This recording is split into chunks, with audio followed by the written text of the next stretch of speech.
सबसे पहले आ चुके आपका बाबा के इस घर में स्वागत भी है।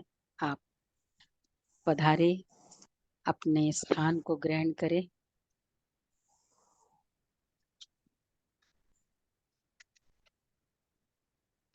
बहनों से मैं अनुरोध करती हूँ, हमारे प्रियजनों का स्वागत बारंबार है।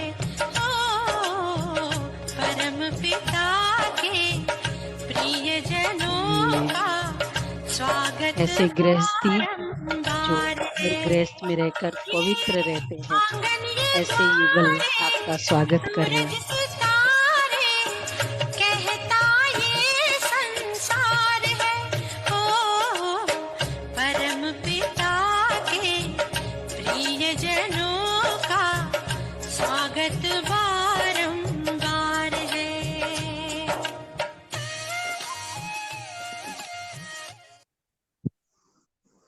आप ना ऐसे करो, इस तरफ आओगे तो ये ले सकते हो ताकि सबको सुनाई दे। ओम शांति।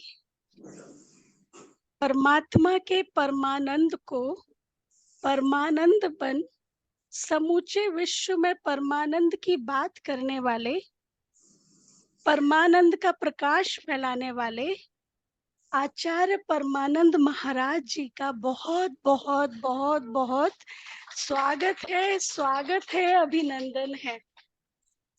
धन्य धन्य यह धरा, यह सुहावन समय, आए हैं आचार्य परमानंद जी, ज्ञान का अविरल प्रवाह, ज्ञान के दीप जले, हर ओर उल्लास है, आपके आगमन से हो रहा रूहानी प्रकाश है, रूहानी प्रकाश है।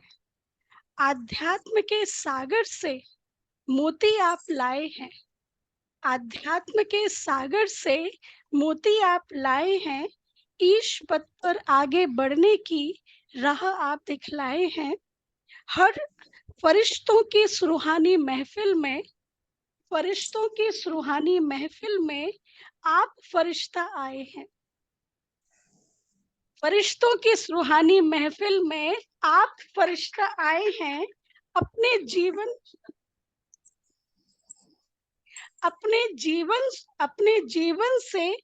अपने जीवन से भगवान को प्रत्यक्ष करते, ऐसी प्रेरणा आप लाए हैं, ऐसी प्रेरणा आप लाए हैं। तो अभी आदरणीय महाराज जी का पुनः दिल से बहुत बहुत स्वागत है, अभिनंदन है। अभी दीदी स्वागत में इंट्रोडक्शन देंगे।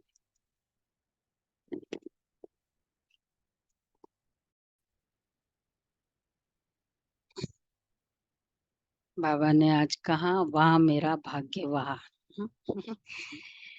तो वहाँ मेरा भाग्य वहाँ, बाबा तो आनंद का सागर है, हम आनंद के स्वरूप है। और फिर हमारे ऐसे महफिल में आचार्य परमानंद महाराज जी भी आ गए हैं। तो आनंद आनंद और परमानंद, तो बहुत बहुत विशेष आपका इस बगीचे में, ग्रेटर कैलाश 2 के बगीचे में हार्दिक अभिनंदन है। आप बनारस से अपनी एजुकेशन की है, वैदिक वेदांत आदि का, और वहाँ भी बनारस में ही आपको ब्रह्मा कुमारी के संपर्क में आना हुआ। वैसे आपने गुरुकुल भी किया है और बहुत अच्छी गहन तपस्या, जो हम सुनते हैं कि भक्ति में किस तरह की गहन तपस्या आपने वो भी सब किया है। इस तरह से आपको भक्ति के जगत का, परमात्मा की जिज्ञासा होने के, जो जिज्ञासु के जो फीलिंग्स होती, वैसे जगत का आपको बहुत ही अच्छा अनुभव है। और अब साथ में ब्रह्मा कुमारी के संपर्क में आने से आपको और भी जो भी ज्ञान है वो आप किस तरह से उसको को रिलेट करते हैं। हम आपके कितने भाषणों से सुनते ही आए हैं। आप मधुबन भी 2 बार जा चुके हैं और हाल ही में अभी जो ओम शांति रिट्रीट सेंटर में गीता का भगवान का जब हुआ था तब आपका बहुत ही प्रभावशाली अनुभव सभी ने सुना है। तो आज हमारे बीच में आप वो अपने अनुभवों के सागर में से हम सबको प्रेरित करेंगे। आदरणीय, परम आदरणीय हमारे स्नेही भ्राता आचार्य जी। ओम शांति।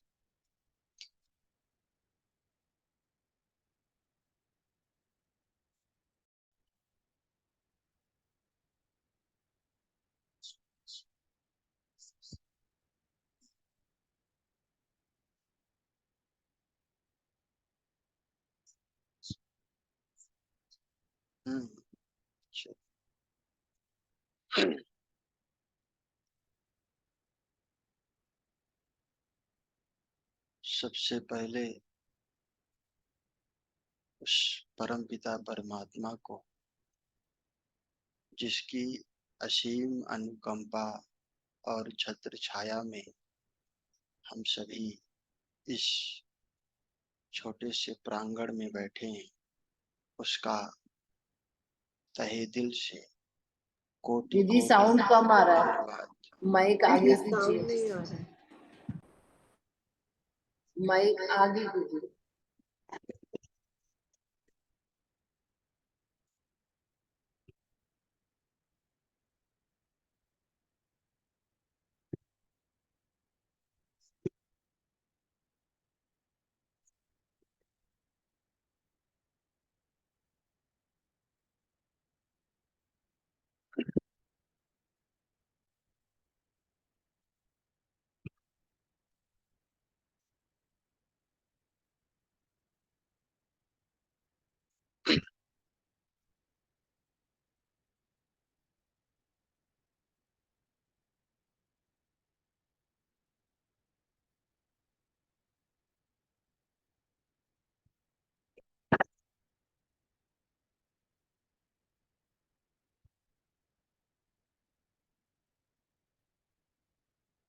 शांति।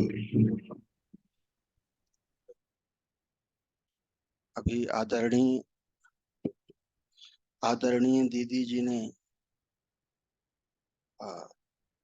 हमारा छोटा सा जो परिचय दिया, उसके लिए हम आदरणीय दीदी जी का आभार प्रकट करते, क्योंकि सत्य यही है कि सभी घटों में उसी का प्रकाश है। वो दिखता नहीं, फिर भी उसी का सबको इंतजार है। तो हम तो यही मानते हैं कि ये गीत परमात्मा ने बड़ा प्यारा सा हमने गीत सुना था कि उपकार तुम्हारा बाबा, किन शब्दों में मैं गाऊं, जो तुमने हमें दिया है, शब्दों से कैसे समझाऊं। हमने उसको, हमारा अनुभव ये है, एक बार सभी यहाँ बैठी दिव्य मूर्तियों को परमात्मा ने, जिन्हें मूर्तिकार वो मूर्ति बना रहा है धीरे धीरे छेनी से, जैसे कोई मूर्तिकार मूर्ति को तैयार करता है, तो ये सब जो दिव्य देवी देवता भगवान ने जो दिल्ली राजधानी में मूर्तियों की गुप्त रूप से जब मूर्ति बनती है तो उसको एक स्थान होता है जो कि दुकान से दूर होता है, वहां कुछ कलाकार मूर्ति वाले अलग से मूर्ति बनाते हैं गुप्त रूप में, जो कि दिखाई नहीं देती। वही परमात्मा इस दिल्ली की राजधानी में और अलग से धीरे धीरे जो है मूर्तियों को बना रहा है, और जब ये मूर्तियां तैयार हो जाएंगी तो दुकान में जो है सबके सामने रखेगा वो। तो ऐसे तमाम दीदी ने हमें बताया, जो फरिश्ता का जो हमारे हिसाब से अर्थ आना चाहिए कि जिसका फर्श से रिश्ता टूट गया हो, अब ये अंग्रेजी अर्थ या हिंदी अर्थ हमें नहीं समझ में आया, लेकिन अर्थ हमारे हिसाब से यही है कि जिसका फर्श से रिश्ता टूट गया, जिसका देह से संबंध टूट गया, जो जीते जी मर गया, वही हो गया फरिश्ता। ऐसे फरिश्तों को हमारा सत सत नमन। शिव बाबा से हमारा बहुत गहरा संबंध भक्ति मार्ग से रहा, और जब से हमने उसको जाना और पहचाना, तो बस अब उसका हम धन्यवाद के अलावा कुछ उसके लिए कह नहीं सकते, क्योंकि इस जगत में 800 करोड़ लोग हैं, और 800 करोड़ में उसने हमसे सहयोग मांगा। कल हम आदरणीय दमयंती माता जी से यही बात कह रहे थे कि सारा संसार भगवान के सामने हाथ जोड़ करके उसकी कृपा के लिए जो है इंतजार कर रहा है। अब परमात्मा हमारे सामने हाथ जोड़ करके हमसे कृपा मांग रहा कि बच्चे मेरे ऊपर कृपा करो, मेरा कार्य जो हो रहा है इसमें सहयोग कर दो। अब इतनी बड़ी बात, इस पर भी हमें हमारे रोमांच न खड़े हो, हमारे अंदर से उसके प्रति प्रेम न प्रकट हो, तो हमको नहीं लगता कि हम इस जगत में जीने के अधिकारी हैं। कौन हमसे क्या मांग रहा है?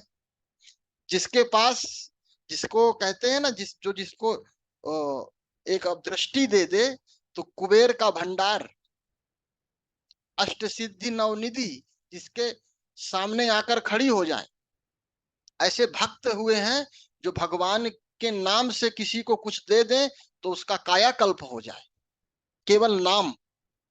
वो जिसको मिला हो उसकी बात तो स्वयं सरस्वती।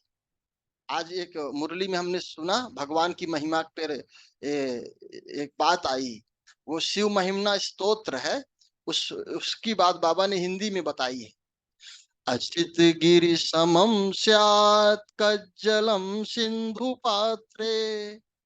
मतलब सारी सृष्टि में जितने सागर हैं, 7 सागर हैं विशेष, उनमें सब में स्याही भर दी जाए। तरुवर शाखा, मतलब सारी प्रकृति की जितनी वनस्पतियां हैं सबको लेखनी बना दी जाए। तदपितो गुणा नामीस पारम नयाति। यदि शारदा, एक सरस्वती नहीं, जो शास्त्रों में बताया है करोड़ों सरस्वती अनंत समय तक उसकी महिमा लिखें, तब भी उसका कोई पार नहीं पाया जा सकता। वो पार ब्रह्म में रहने वाला परमात्मा हमारा शिक्षक, सतगुरु, साजन, सर्जन, सब कुछ बन करके हमारे साथ है। और यदि इस समय का हम आनंद नहीं ले पाए तो सतयुग का आनंद कोई मतलब का नहीं। यदि स्वयं सतयुग का क्रिएटर यहाँ पर है, और यदि हम उस सतयुग से भी ऊंचा आनंद है इस समय, यदि जिसको अनुभव नहीं हुआ तो फिर वो गया काम से। मुरली आज बाबा ने कहा ना कि ज्ञान, गंगा स्नान से शरीर पावन होता है। फिर बाबा ने छोटी सी बात एक बोली और आगे बढ़ गए, आपने ध्यान नहीं दिया होगा। आत्मा तो है ही पावन। अब एक तरफ बाबा कह रहे हैं कि आत्मा में ही पाप और पुण्य का लेप छेप लग रहा है। इस थोड़ा सा ये वेदांत की बात बाबा ने बताई, शंकराचार्य ने यही बात की है वेदांत में कि आत्मा पर कुछ नहीं होता।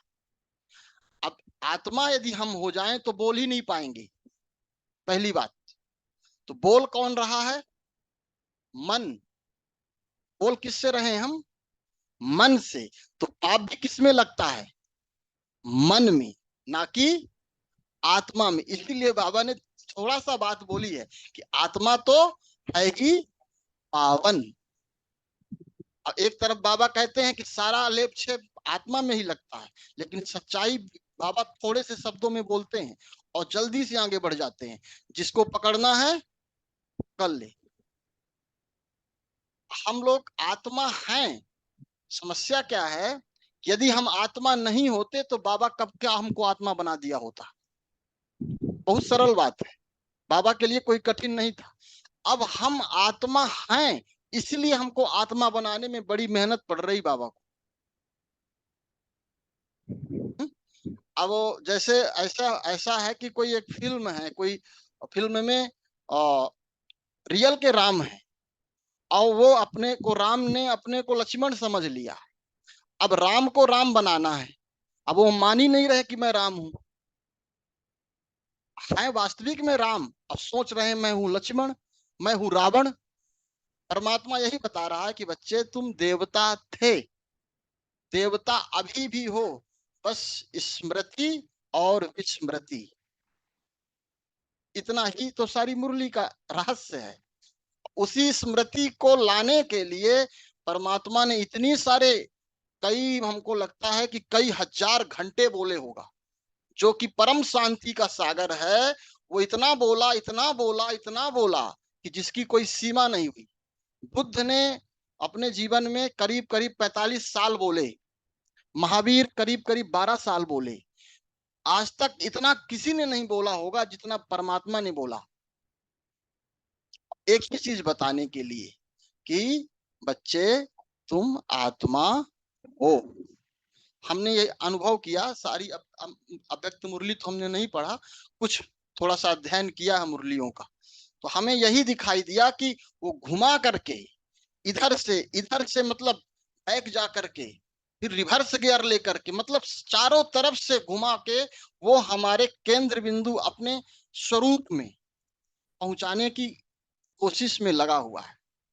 तो दिल्ली में तो परमात्मा हमको स्पष्ट दिखाई दे रहा है सबके चेहरे में, लेकिन ऐसी बहुत सारी जगह हैं जहां अभी दिखाई नहीं दे रहा हो, क्योंकि हेल्थ वेल्थ हैप्पीनेस बात आई है कई जगह मुरली में।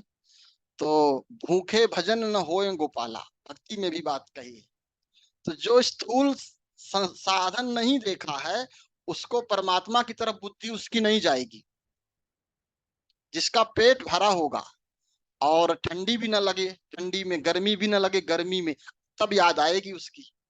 अब ठंडी में ठंडी लग रही है, गर्मी में मच्छर खा रहे हैं, अब पेट में भोजन नहीं है, तो आप लाख कोशिश करो कि मैं आत्मा हूं और वो ज्योति स्वरूप है, नहीं समझ में आएगा। तो सबसे पहले तो स्थूल स्थूल जरूरतें पूरी हो जाएं जब, तब फिर आप परमात्मा की तरफ जा पाएंगे। ब्रह्मा बाबा को ही क्यों चुना शिव बाबा ने? हमने जहां तक दिमाग लगाया कि ब्रह्मा बाबा हीरो से खेलने वाले व्यापारी, बुद्ध को ज्ञान प्राप्त होना सरल बात थी, बुद्ध राजा के बच्चे थे। लेकिन कबीर जो ज्ञान प्राप्त किए, हमारी दृष्टि में कबीर बुद्ध से भी आगे हुए, क्योंकि कबीर के पास कुछ भी नहीं था। जिसके पास कुछ भी नहीं, वो अपने ज्ञान के बल पे, विवेक के बल पे वैराग्य प्राप्त करे, ये साधारण बात नहीं है। तो ब्रह्मा बाबा को शिव बाबा ने इसीलिए नहीं चुना। एक तो दीदी ने जैसे बताया मुरली में कि 84 चक्रों का फर्स्ट आत्मा थी, तो लास्ट में बाबा ने उन्हीं को चुना। लेकिन बाबा ने भी बहुत दिमाग से, क्योंकि बाबा राजा है, हीरो का व्यापारी बाबा ही है असली, और उसने हीरे की व्यापारी को ही चुना। और दूसरी बात बड़ी गजब की है कि ब्रह्मचारी शब्द जो है, ब्रह्मचारी का मतलब होता है जो, मतलब जिसकी ऊर्जा कभी नष्ट ना हुई हो, वो ब्रह्मचारी है। जिसकी ऊर्जा परमात्मा के कार्य में लग गई है, वो ब्रह्मचारी है।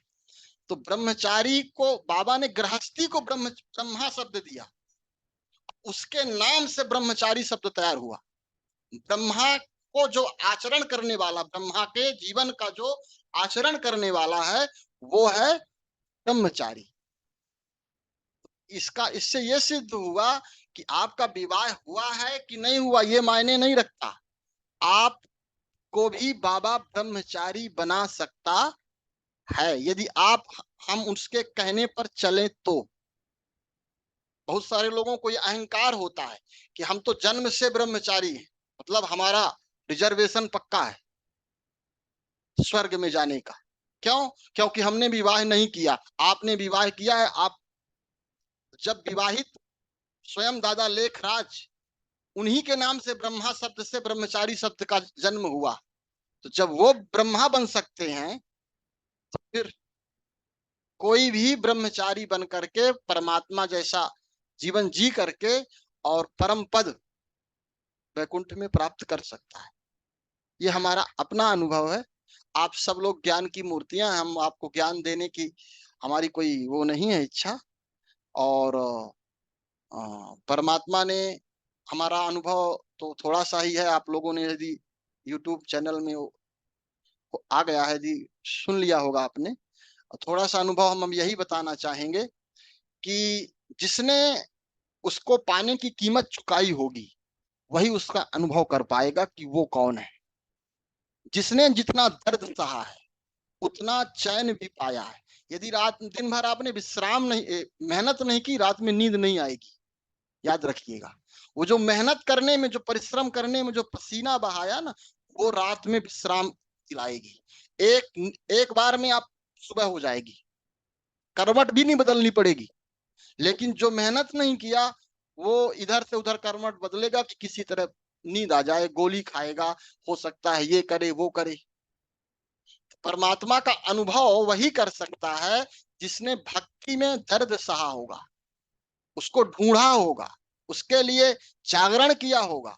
इसीलिए मुरली में कई बार ये शब्द आया है कि भक्ति का ही फल ज्ञान है ना। कल बात हो रही थी हमारी कि कुछ लोग हैं कि आ गए हैं ज्ञान में, और योग भी ऐसा है कि लगाते हैं, सुनते हैं, लेकिन नींद क्यों आती है? यदि यहाँ प्रधानमंत्री बैठा हो, किसी को नींद आ सकती है क्या? बताए, आ सकती है क्या? प्रधानमंत्री छोड़ दीजिए, कोई केंद्रीय मंत्री आ जाए, मुख्यमंत्री आ जाए, केजरीवाल जी सो के दिखाए, कोई यहाँ पर झुटका आएगा? क्यों? क्योंकि हमें पता है कि कौन बैठा है, कितने बड़े पद का व्यक्ति बैठा है। अब स्वयं तीनों लोकों का मालिक है ना। आप देखिए, चारों वेद, 18 पुराण, 6 उपनिषद और 6 शास्त्र, हमारे धर्मों में आप उनके बारे में बोल दीजिए, तलवार चल जाएंगी। केवल पुस्तक है, वो भी परमात्मा की लिखी हुई नहीं, किसी मनुष्य की लिखी हुई पुस्तक है। उसकी कितनी महिमा, इतनी महिमा कि लोग एक दूसरे का खून बहा देंगे। धर्म के नाम पे हमारे भारत में 1400 युद्ध हुए हैं। हिंदू और मुसलमानों में करोड़ों लोगों का कत्ल हुआ है केवल धर्म के आधार पे। और यहाँ स्वयं सर्वशक्तिमान सतगुरु भगवान हमारे सामने अपने प्रेम के शब्द प्रकट कर रहे हैं। हमारे प्रति भावना कितनी है मुरली में, हम तो यही पकड़ा करते हैं ज्यादातर। हम शब्द तो करीब करीब वही वही रोज रिपीट होते हैं, लेकिन भावना उसकी हर शब्द में बदलती है। जो भावना को पकड़ने लगे ना, उसको कभी नींद ही नहीं आ सकती मुरली में या ना योग में। बहुत गहरी बातें होती हैं, हम तो समझ नहीं पाते। आप लोग समझ लेते हैं, आप लोग महाज्ञानी हैं, लेकिन हमारे बस का नहीं होता कि हम भगवान के महावाक्यों को समझ पाएं। क्योंकि जो हमारे वेदों में कहा है ना कि नेति नेति, उसका कोई पार नहीं है। तो वो उसका पार तो पाया जा सकता है, उसके ज्ञान का कोई पार नहीं पाया जा सकता। एक ही ज्ञान को कई लोग कई तरीके से एक्सप्लेन कर रहे हैं। अब फिर भी अभी वो अधूरा है। जो और कोई आ जाए तो और कोई अर्थ निकाल लेगा।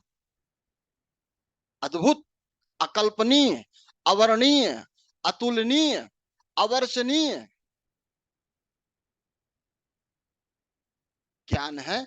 तो हम तो अभी थोड़े ही समय से, हमारे जीवन का उद्देश्य केवल इतना ही है कि अब जो मिला है उसे हर उसके बच्चे तक उसको पहुंचाएं।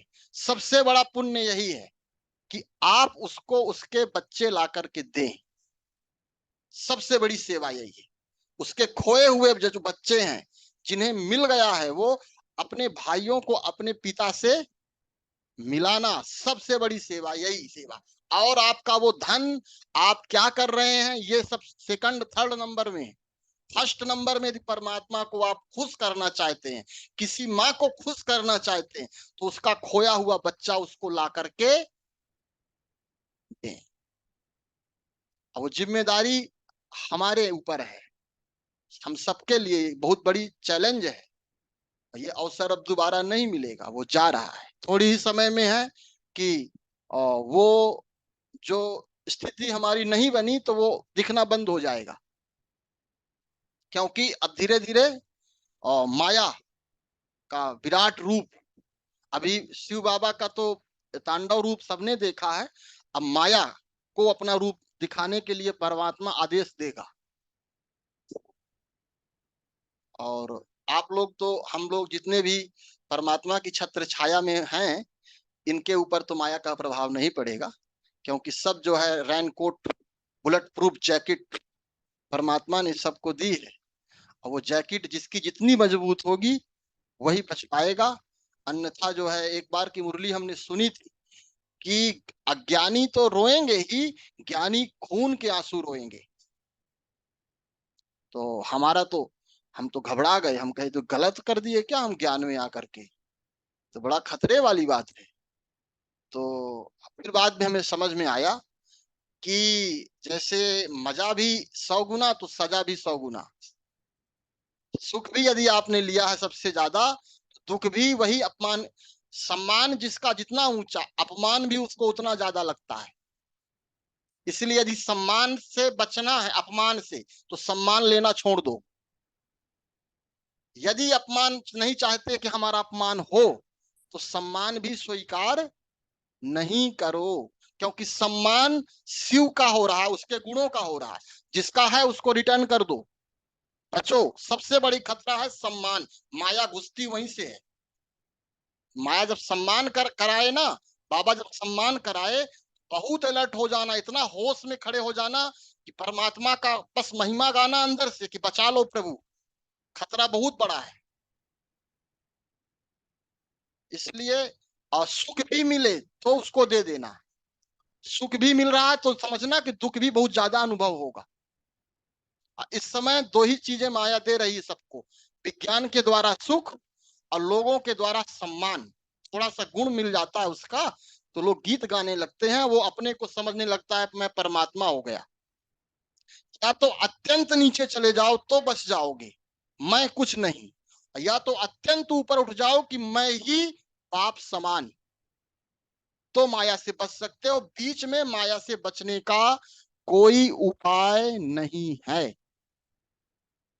अब ये कार्य माया ने शुरू कर दिया है, किसी को ये बात समझ में आ नहीं रही है। ज्यादातर जो एकदम अलर्ट होंगे, अपने स्थिति में जिसका ध्यान होगा वही, आपने सुना होगा रामचरितमानस में, हनुमान जी लंका में जब प्रवेश करने गए तो जो लंकनी थी, वहां की सिक्योरिटी गार्ड इतनी अलर्ट थी कि वो मच्छर का रूप बनाए घुसने के लिए, वो पकड़ ली मच्छर को भी। सोचिए, मतलब इतना ज्यादा माया चौकन्ना है कि आप परमात्मा के पास बिना शक्ति संपन्न हुए महावीर बने अंदर प्रवेश नहीं कर सकते। माया को, परमात्मा को जानने से ज्यादा कठिन है माया को जानना, हमारा अनुभव जहां तक है। आप लोग हो सकता है माया को जान लिए हो, लेकिन हमें ये लगता है कि रावण को जानना जितना आवश्यक है उतना राम को जानना जाना ज्यादा, समझने में ज्यादा कठिनाई नहीं है, क्योंकि रावण का ही राज्य है और रावण के अनंत रूप हम दिखाई दे रहे हैं। कब वो किस रूप में हमारे अंदर आ जाए बहुत कठिन है समझना। रिश्तेदार बन करके आ सकता है, हमारे अंदर कोई खूबी है, कोई ज्ञान दे दिया, हमारी महिमा कर दिया, हमको लगा कि लगता है हमारे अंदर ज्ञान है तभी तो लोग बोल रहे हैं। बहुत मुश्किल। इसलिए हम तो यही कहेंगे कि सब लोग केवल रावण को खोजो कहाँ है, और कहीं बाहर नहीं है, हमारे अंदर ही है, छुपा हुआ है। राम और रावण दो सेनाएं अंदर हैं हमारी, है ना, लेफ्ट और राइट। हमारा एक हाथ शुभ माना जाता है, कौन, राइट। सारे शुभ काम राइट हाथ से होते हैं, जबकि हमारा ही हाथ है लेफ्ट, उसको भी हम लोग साइड में नहीं, इस हाथ को पूजा में यूज नहीं किया जाता। वहां पवित्री धारण कराई जाती है पूजा में, वो भी राइट हैंड के इस अंगुली पे, इसको स्पर्श ही नहीं करना, मतलब ये रावण की पार्टी का है। समझ रहे हैं? तो मन भी दो प्रकार के हैं। अब कौन सा मन ज्यादा स्ट्रांग होगा? जो मन परमात्मा के साथ रहेगा, जो रावण के साथ रहेगा वो मजबूत होने लगेगा। इसलिए इस द्वैत को समझना है। और तीसरा बहुत बड़ा हमने देखा है कई जगह कि आत्मा तो हम सब ही हैं, हमें आत्मा बनना नहीं है। जो आत्मा बनने का पुरुषार्थ कर रहे हैं वो आत्मा नहीं बन पाएंगे, क्योंकि जो है उसको बनने की जरूरत नहीं है। बस समझने की बात यह है कि जैसे आज बाबा ने कहा ना, कांटा, कांटा, कांटे का कैसे निकाला जाएगा, आप बताएं। यदि किसी के अंदर कांटा लग गया है तो उसको कैसे निकाला जाए? हाँ, बताया माता जी ने, कांटे को कांटे से ही निकाला जाएगा, और कोई उपाय नहीं है। अब काम विकार है सबसे बड़ा कांटा, है ना, उसी विकार से सारे विकार पैदा हुए। तो काम को हमें सही दिशा देना है, वो खराब नहीं है, हमने उसको गलत दिशा में काम में लगा दिया है। बिजली है, बिजली खराब नहीं है, लेकिन यदि आप बिजली को नंगे गीले कपड़े से या जहां फॉल्ट है वहां पकड़ लेंगे तो आपके प्राण ले लेगी।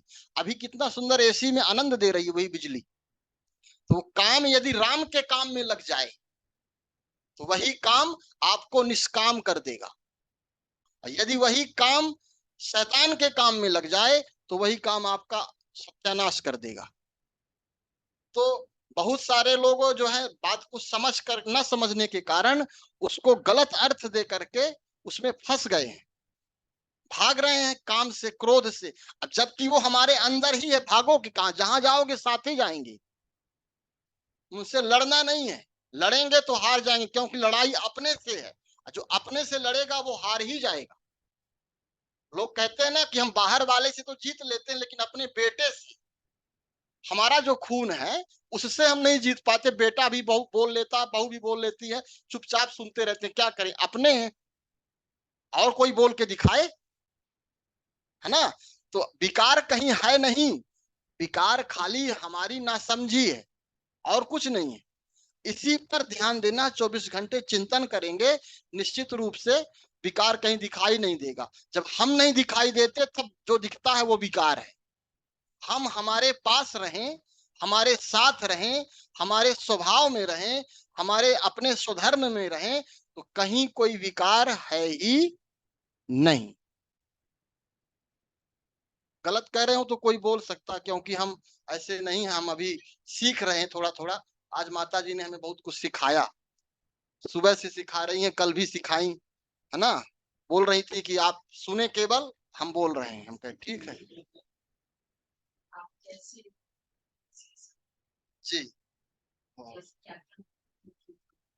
जी जी। ऐसा है कि हमारे हम वाराणसी में, हमारी उम्र थी 13 से 14 वर्ष की, तब हम वाराणसी आए। और हम बचपन से ही ये लहसुन प्याज जो बाबा छुड़वाते हैं बच्चों का, ये हमें याद ही नहीं कि हम कब खाए थे, है ना। हमारा जीवन ही, हमारे परिवार के लोग वैष्णव संप्रदाय से हैं, और वैष्णवों का जो खान पान और पवित्रता है वो हाईएस्ट है। इसलिए मुरली में आज भी लगता है वैष्णव शब्द आया है। बाबा ने कहा कि तुम सच्चे सच्चे, या कोई कमेंट्री सुन रहे थे लगता है, कोई कमेंट्री में बोला कि आप, हाँ, जो वल्लभाचारी वैष्णव हैं उनकी पवित्रता हमें लगता है कि शिव बाबा से भी खतरनाक है। जो यहाँ बाहर की पवित्रता की बात हो रही है, अंदर की पवित्रता तो नहीं वो लोग फॉलो कर पाते, क्योंकि अंदर देखना कठिन कार्य है। बाहर की पवित्रता में यदि आप तुलना करें तो बाबा का कोई बच्चा फॉलो नहीं करता होगा वो पवित्रता, है ना। क्योंकि वहां का जो नियम है भोजन के विषय में, वहां जो रसोई होती है, वहां जो महाराज होते हैं रसोई में भोजन बनाने वाले, ब्रह्मचारी होंगे, और पंचकेशी, जैसे आप लोग 5 विकार को तोड़ करके पवित्र बनते हैं ना, तो वो लोग 5 जगह के बाल को काटने को पंचकेशी कहते हैं।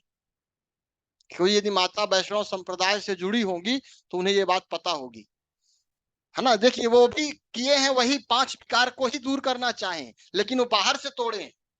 आंख के बाल, सर के बाल, यहाँ यहाँ सब जगह के जो बाल हैं, 5 जगह के बालों को चौर करके, और वो कहते हैं अब ये आत्मा पवित्र है, अब यही केवल भोजन बनाएगी।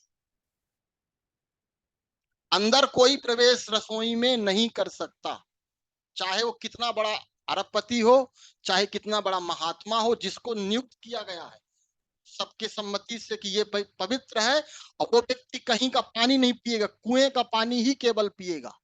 चाहे वो कहीं भी जाए, उसको कुआं नहीं मिलेगा तो पानी नहीं पिएगा, नल का बोर का पानी वो नहीं पिएगा। इतना टाइट नियम है।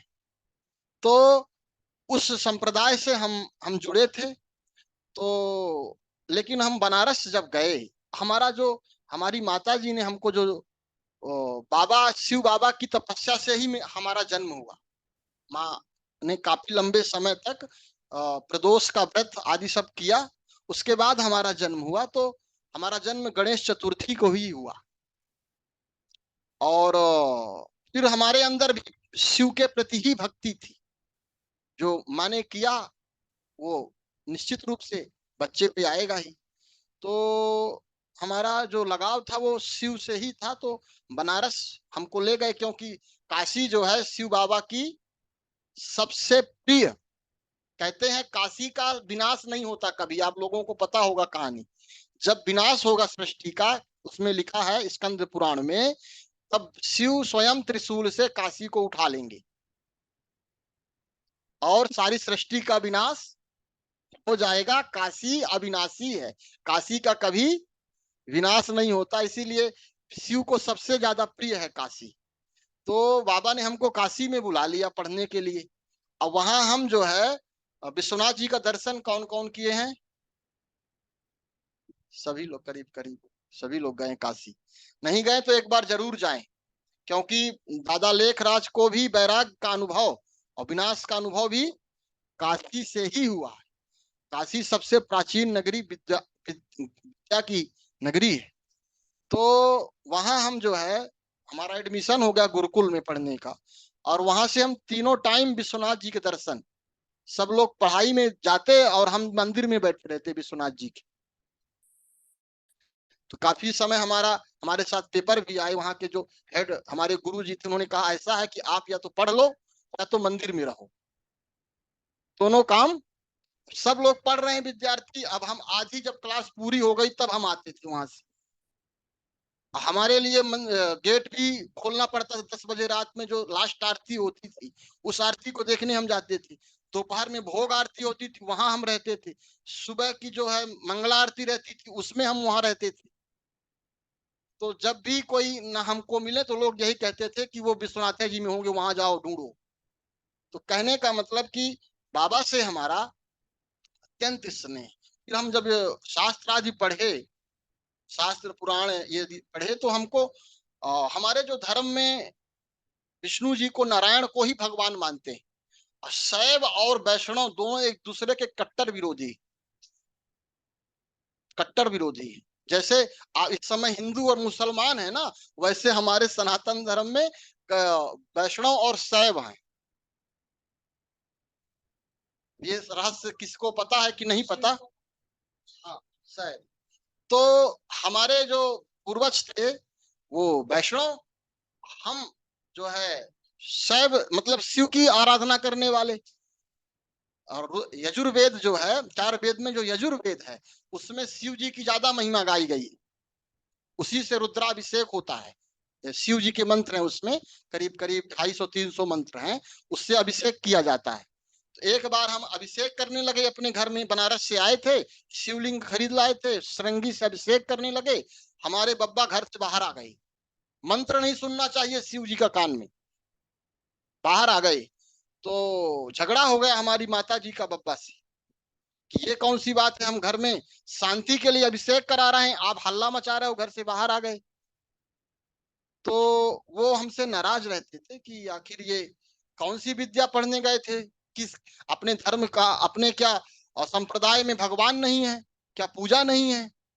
उसके बाद जहां दिल लग गया तो लग गया, चाहे अब कोई कुछ भी बोले, उसमें कोई ज्ञान नहीं काम करता कि आप इनको क्यों मानते हो, इनको क्यों नहीं मानते। ये तो दिल की बात है, किसी से लग गया तो लग गया। प्रेम है हमारा, परमात्मा शिव से प्रेम था। तो हमारे अंदर बहुत दुविधा थी कि अब करें तो करें क्या। एक तरफ इनका नाम विश्वनाथ, दूसरी तरफ उनका नाम जगन्नाथ, वो भी विष्णु के विष्णु का रूप है ना जगन्नाथ, अब इधर शंकर जी का नाम विश्वनाथ, शिव जी का। अब अर्थ दोनों के एक, रूप दोनों के अलग अलग। अब कौन बड़ा है? बहुत कंफ्यूजन में थे हम, बहुत रोते थे बाबा के पास जाके। हम कहे विश्वनाथ तुम हो, तुम ही बताओ कि कौन है विश्वनाथ, असली वाला कौन है ना। तो फिर काफी लंबे समय तक जब हम बाबा से बोले, क्योंकि हम बंधन में थे, हमको यदि न पता चलता कि कौन है विश्वनाथ तो हमें मजबूरन अपने धर्म की तरफ जाना पड़ता, क्योंकि हमारे गुरुजी हमारे पीछे अभी भी पड़े, उस समय भी पड़े थे कि आप आओ, अपना आश्रम संभालो और यहाँ कथा आदि करें। बहुत बड़ी हमारे गुरुजी की मतलब शिष्यों की वो है, लाखों में फॉलोअर्स हैं उनके।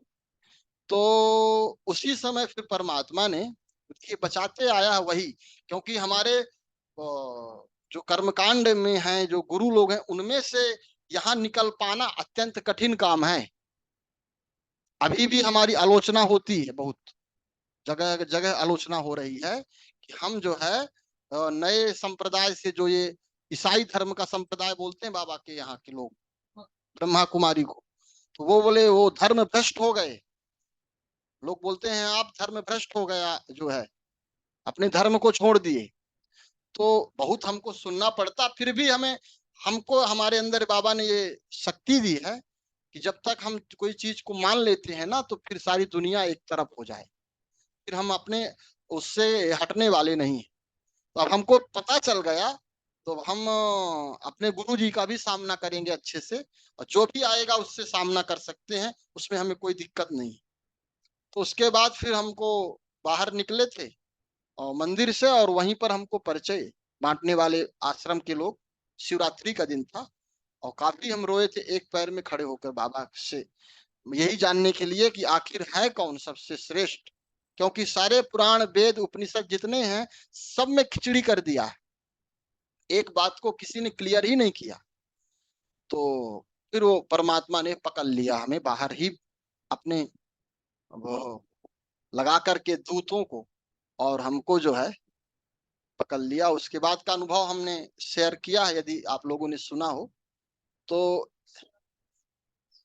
अ, फिर हो गया उसके बाद, जब हमने परिचय लिए तो परिचय में लिखा था कि परमात्मा आ चुका है। तो हमें बड़ा आश्चर्य लगा कि परमात्मा आ चुका है, ये लोग अपने से परमात्मा को ले आ लिए, मतलब इनके हाथ में सब परमात्मा आ चुका है। तो लोगों ने कहा कि हाँ, हमने कई बार पूछा भाई कि क्या मजाक कर रहे हो तुम लोग, परमात्मा आ चुका है? बोले हाँ। हम बोले कहाँ? बोले इसमें पता लिखा है। हद हो गई, हमने कहा गजब कर दिए यार। तो बोले कि, हम बोले यहाँ सोने का मंदिर विश्वनाथ जी का यहाँ है, ये पता लिख दिया आप लोग, यहाँ आ गया है। बोले आप आइए पहले, फिर हम वहां आपसे मिलाते हैं, बात करते हैं। हम तुरंत जो है सब काम छोड़ के, हम बोले कितने बजे? बोले समय भी लिखा है। ठीक है। और हम पहुंच गए दोपहर में, दो सो रहे थे सब लोग। तो दीदी बाहर कई बार खटखटाए तो जागी, तो बाहर आई, तो हमने कहा कि भाई भगवान आ गया है यहाँ, आप बताओ कहाँ है, हमको मिलना है तत्काल। कि यहाँ कैसे आया? आया भी तो मिलना चाहिए हमसे, परेशान हम हैं और मिलने आपसे आए हैं।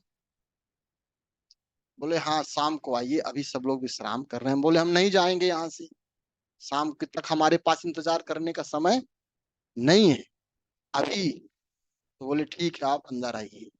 फिर हमने अंदर बैठा, उन्होंने प्रसाद प्रसाद खिलाया। देखे तो ये ब्रह्मा बाबा कहाँ गए, फोटो यहाँ नहीं रखा आपने उनकी? तो हमने पहली बार देखा कि यहाँ सब जगह वही रहते हैं, लेकिन यहाँ है नहीं। तो देखे कि वहां बैठे हैं। हमने कहा ये कौन है? बोले हम सोचा गुरु होंगे, अपने गुरुओं की फोटो आश्रमों में लोग रखते हैं। बोले ये ब्रह्मा बाबा। अब और हमारा दिमाग खराब।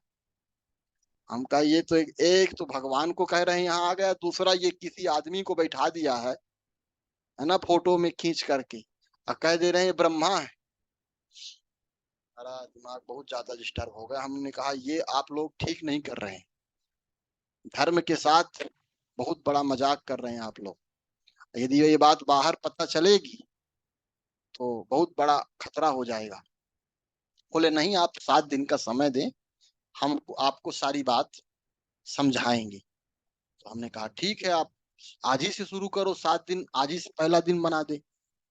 तो बोले ठीक है। आप एक बहन को उन्होंने भेजा कोर्स कराने के लिए, पुस्तक लेके। कोर्स शुरू हुआ तो पहले दिन तो जो है आत्मा का जो होता है उसमें ही काफी देर चला गया हमारा। क्योंकि जब उन्होंने कहा यहाँ आत्मा रहती है, हम बोले अपने से आप लोग जबरदस्ती कर दोगे, यहाँ आत्मा, शास्त्र कहता है कि हृदय में आत्मा रहती है, और आप लोग को कौन बता दिया कि यहाँ रहती है? तो उन्होंने प्रमाण दिया कि ये है ज्ञान में ये ऐसा है। हमने कहा शास्त्र बताओ किस में लिखा है, ये ज्ञान विज्ञान नहीं। क्योंकि हम उस समय शास्त्र को ही अपना हमारा सब कुछ था। हम बोले अपने मन गढ़ंत बातें मत करो, बताओ कहाँ लिखा है। अब लिखा उनको पता नहीं कहाँ लिखा है। बाबा की मुरली में लिखा, बाबा का मुरली कोई प्रमाणिक पुस्तक तो है नहीं कि कहीं बाहर बिकती हो तो बता दें कि यहाँ लिखा है, इस पुराण में लिखा है। तो वो बार बार समझाए और हमारी बहस पे यही रही, हम अपने बात पे अड़े रहे।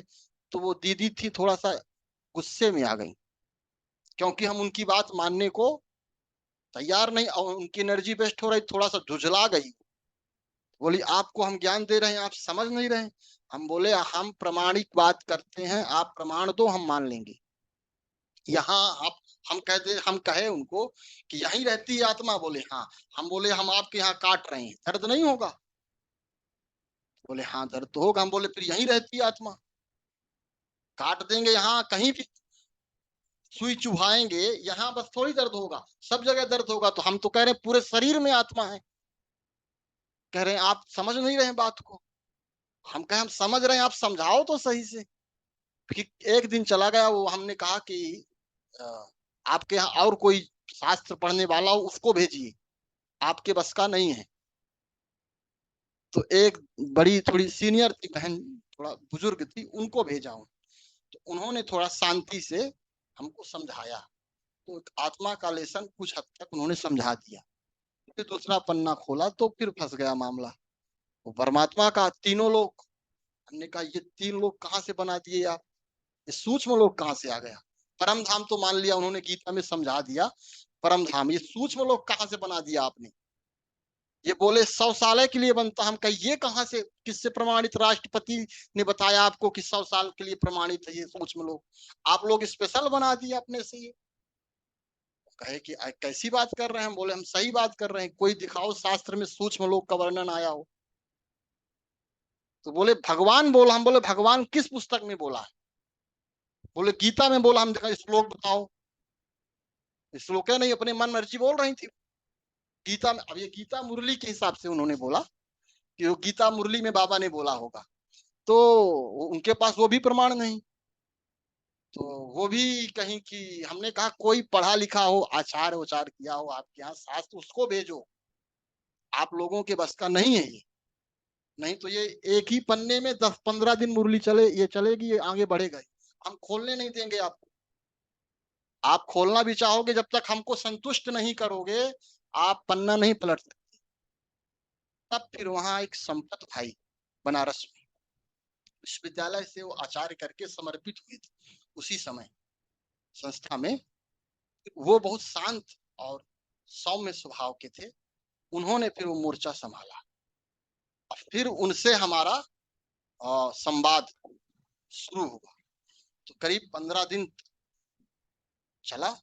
15 दिन में उन्होंने परमात्मा को सिद्ध कर दिया कि परमात्मा शिव ही है।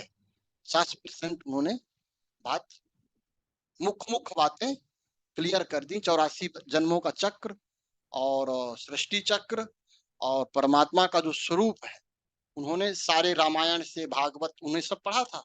वो हमको उदाहरण देते थे, उसका आध्यात्मिक रहस्य समझाते थे। क्योंकि लिखा सब कुछ है लेकिन किसी को पता नहीं, वो श्लोक वो शब्द को पकड़ लिए, उसका जो आध्यात्मिक रहस्य है वो नहीं पता लोगों को। तो फिर वो बात क्लियर हो गई। फिर भी हमें मुरली समझ में नहीं आती, क्योंकि मुरली में इतनी खिचड़ी जैसी बातें बाबा करते हैं, जो नहीं पढ़ा है उसके लिए बहुत खतरे की चीज है ना? वो किया तो फिर उसका दिमाग डिस्टर्ब हो जाएगा। तो मुरली नहीं समझ में आती थी। और क्योंकि परमात्मा का जो स्वरूप है हमने समझा है वो सत्य है। वो सत्य अपने स्वरूप से नीचे नहीं गिरता, अच्युत उसका नाम है। तो ये मुरली में कई बातें बाबा अपने ही बात कह रहा है, फिर काट दे रहा, झूठ बोल रहा, सही बोल रहा, झूठ बोल रहा, सही बोल रहा, ये करता हूँ, ये नहीं करता हूँ, यही मैं करता हूँ। तो हमें लगा कि ये भगवान नहीं बोल सकता, ये कोई बोल रहा है, ये छपवा करके भगवान के नाम से ये लोग बोल रहे हैं। उन्होंने समझाया भी हमारे संपत भाई जी ने, गुरु जी हम कहते हैं उनको। तो कुछ हद तक समझ में आई, लेकिन संतुष्ट नहीं हो रहा था हमारा मन। फिर हम 2017 में बनारस से आ गए, सबको छोड़ दिया, सारे चेला जजमान जितना भी बनाया था हमने। अचानक हम हमारे अंदर हम विश्वनाथ जी में बैठे थे और अंदर से मूर्ति से ऐसी आवाज आई कि अब यहाँ से तुम चलो, यहाँ का कार्य पूरा हुआ। हम तत्काल सब बुरिया बिस्तर बांधे और वहां से निकल गए। तो उसके बाद जो है आकर के हम मौन रहे करीब 1.5 साल, है ना। बोलने की हमारी इच्छा नहीं होती थी, कभी थोड़ा बहुत बोलते थे, कोई आ गया, नहीं तो मौन एकांत में चले गए, अपने से भोजन बनाए और स्वयं। तो उस मौन में उसने अपने सारे हमारे जो अंदर जिज्ञासा थी, प्रश्न थे मुरली को लेके, स्वयं उसने क्लियर कर दिया। जब वो हो गया तो हमारा मन बहुत शांत हो गया, इतना शांत हुआ, इतना सुख मिला हमें कि हम आपसे बता नहीं सकते। क्योंकि जो प्रश्न है, जब तक यदि प्रश्न जिज्ञासा नहीं जाएगी तब तक आपको शांति नहीं मिलेगी। किसी के कहने पर तो हम मानते ही नहीं कोई चीज को। हमारे में ये बहुत गंदी आदत है कि हमारी बुद्धि थोड़ा तार्किक है। जब तक हम उसको हर तरह से इधर से उधर से जान नहीं लेते, चाहे वो परमात्मा बोल रहा हो चाहे कोई बोल रहा हो, हमें संतुष्टता होनी चाहिए। तब फिर जो है, और उसके बाद फिर हम हमारी सेवा परमात्मा के लिए कार्य में लग गई। यही हमारा छोटा सा अनुभव है। आप लोगों का समय जा रहा है और हमने ज्यादा समय ले लिया, है ना। क्योंकि सबके लिए अपना अपना कार्य है। हमको समय यदि बताते तो हम उस समय में, जी जी, उसके लिए क्षमा प्रार्थी हैं। हम 8:30 का समय था, 9 बज गया। नहीं कोई बात नहीं, सभी लोगों को। और अंत में हम आप सबका आभार प्रकट करते हैं कि आपने, परमात्मा ने हमको आपके इस छोटे से आंगन में आमंत्रित किया। हम सभी का तहे दिल से कोटि कोटि धन्यवाद करते हैं। ओम शांति। ओम शांति। ओम शांति। ओम शांति। ओम शांति। बात आपने, आपका विचित्र अलौकिक शुरुआत इसकी आपने सुनाई। और मैं समझती अभी आप तो आप रेगुलर बाबा के महावाक्य सुनते हैं, और आपके यहाँ भी बाबा लिखा हुआ है, शिव बाबा। तो मतलब समझ सकते हैं ना बाबा के साथ कितना प्यार है। जिस बाबा की पूजा करते थे वो बाबा सामने मिल गया। तो सुरेंद्र बेन विशेष है, आपकी पालना करती है और अच्छे से सुनते भी है मुरली, और बाबा के साथ का अनुभव भी आपने कर लिया होगा। तो और भी बहुत गहरे रहस्य है, और जो टाइम लगता है जरूर, क्योंकि हमने भी बहुत भक्ति की, बहुत वेदांत शास्त्र आदि का अध्ययन किया, लेकिन सबका करने के बाद ये जब बाबा की गहन मुरलियों के को समझने लगे और समझ आ गई, उसके बाद फिर जो भी करते थे उसकी पूरी अच्छे से क्लैरिटी हमें होती। तो फिर हम जो बाबा ने कह दिया, फिर उसके बाद दूसरा क्वेश्चन नहीं उठता। इसी को समर्पणता कहते हैं। तो फिर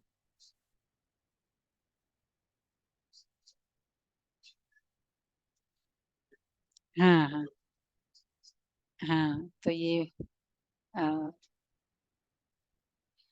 तो ये बाबा ने हमको भी अनुभव कराया, और रियली जो बाबा एक्चुअल अनुभव कराता है, जैसे जब हम एकदम अनुभव करते हैं ना, तो फिर लगता है कि ये संपूर्ण ज्ञान है।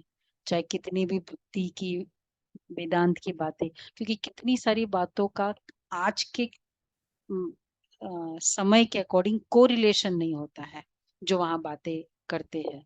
तो फिर क्वेश्चन उठता है कि कैसे होता है, और कभी कभी जल्दी प्रश्न का उस तरह से उत्तर मिलता नहीं है।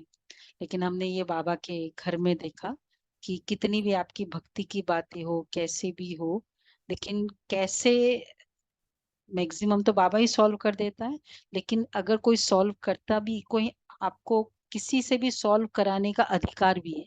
ये नहीं कि अब ज्यादा मत पूछो, नहीं तो कभी कभी भक्ति में होता है ना, गुरु जी को आप ज्यादा नहीं पूछ सकते, एक से दो बार, फिर आप तर्क नहीं कर सकते। मैं फेमस थी हमारे ग्रुप में कि ये बहुत तर्क करने वाली है। तो ये इसलिए एक राइट समय पर और सही जगह आप पहुंच गए, और जैसे जैसे आप केवल उसके डीप में जाते जाओ, आपको निश्चय होता जाएगा यही भगवान है। और जब निश्चय हो गया, फिर वो कुछ भी कहे, चाहे ब्रह्मा कहे, चाहे सतयुग कहे, चाहे कुछ 84 जन्म कहे, चाहे हमारे शास्त्रों में हमने नहीं भी सुना है, लेकिन जब निश्चय हो गया ये सत्य है, तो वो जो भी कहेगा वो सत्य है। इसलिए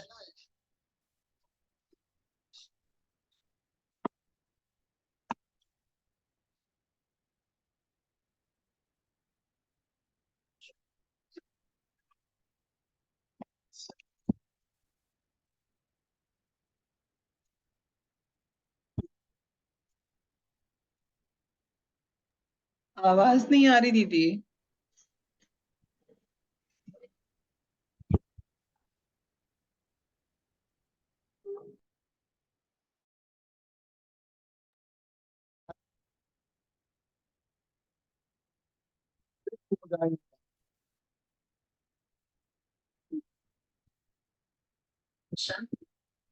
क्योंकि आज वर्किंग डे है या सैटरडे संडे होता तो थोड़ा रुक सकते, और वैसे भी तो आप सभी का भी बहुत बहुत थैंक्स। और आपका अच्छा, आपका वरदान है, शब्द है, तो हो ही जाएगा फिर। हाँ, दूसरा बन रहा है।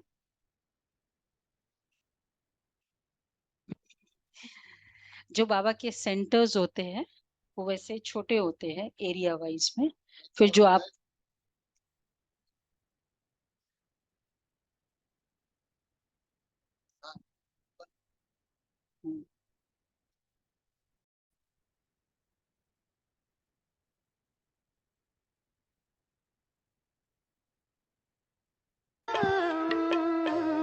उपकार तुम्हारा बाबा, किन शब्दों में मैं गाऊं, इस दिल ने जो पाया है वो कैसे मैं समझाऊं।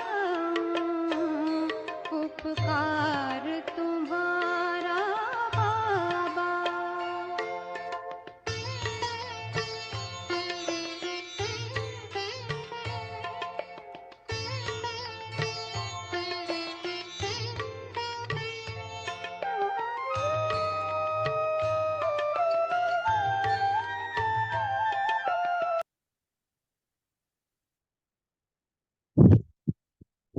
हमें प्रसाद देते हैं, सभी आएंगे और